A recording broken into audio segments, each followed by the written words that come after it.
Hello and happy December 7th.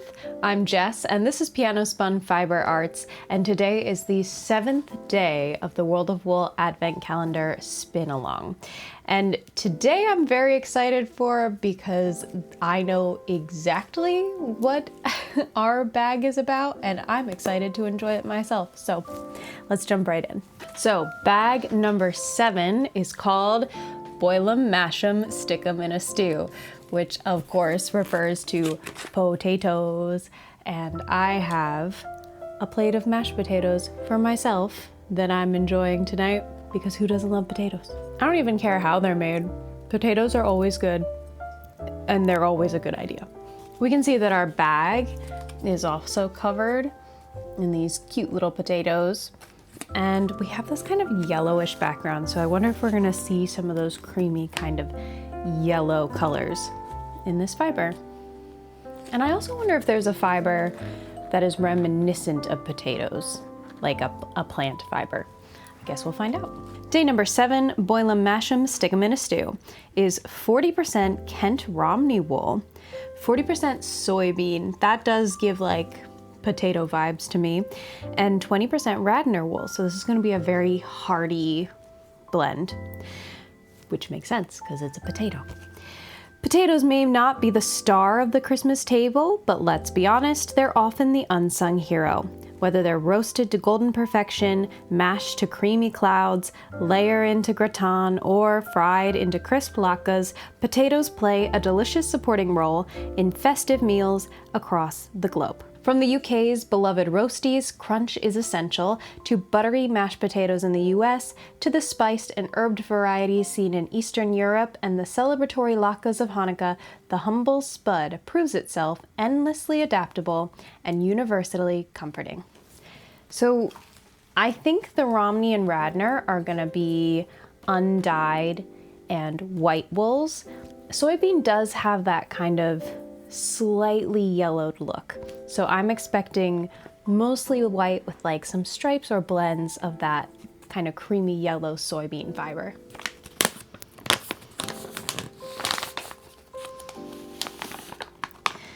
And it looks like that's almost exactly what we have here. So we have some pretty hearty, dense, long stapled fibers in that sort of creamy yellow blended color. It is pretty well blended, so the soybean, I can definitely see the soybean in there, but it's not like striped. For this blend, we wanted to echo the potato's natural coloring, conveniently similar to natural wool. Kent Romney wool brings that earthy coloring whilst creating a strong yet spinnable base. We paired it with soybean fiber, which adds a soft, almost creamy hand feel and subtle glow, much like mashed potatoes under melted butter. To round it off, we included Radnor wool, wow, I am having trouble with that one. A characterful British breed that adds loft and texture. The result is a cozy, hearty blend with a wholesome feel, simple, versatile, and just the right kind of starchy. So let's get ourselves 2/3 of this. And I'm feeling that I'm gonna have to separate it pretty thin to get a good spin. This is a blend where I'm a little afraid that one fiber will get pulled off first. That sometimes happens when you have like a hardier wool and then a slippery fiber, is you'll get like chunks of wool and then chunks of soybean, which is just a little trickier to keep consistent. So I'm gonna do my best to try to keep it even here.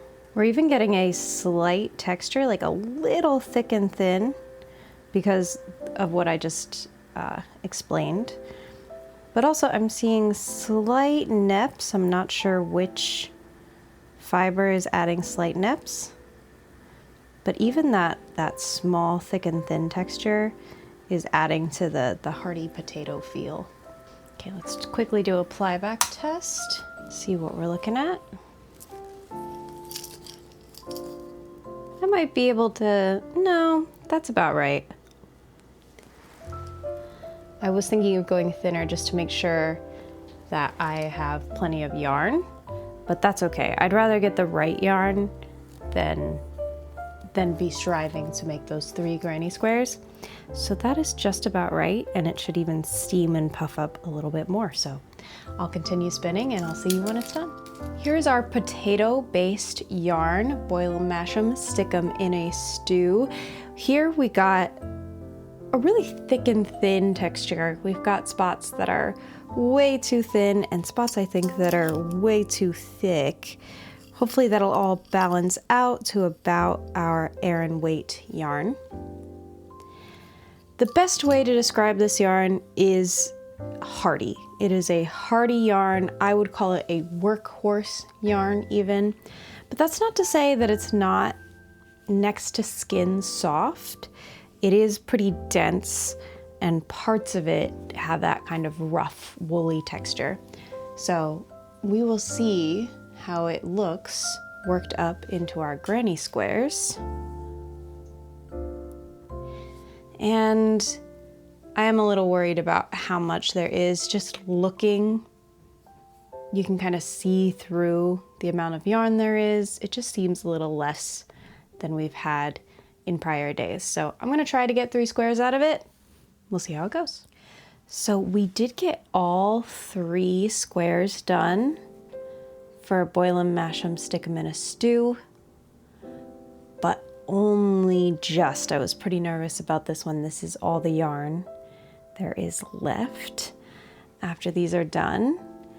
They're exactly as I've been describing them. They are hardy feeling. So if I had a jacket made of just this, it would be warm and heavy, and it would feel like I could wear it for years and years and generations and it would still hold up. It's a very hardy feeling yarn, which is very similar to the potato, which it's based off of. So our jar is looking so far.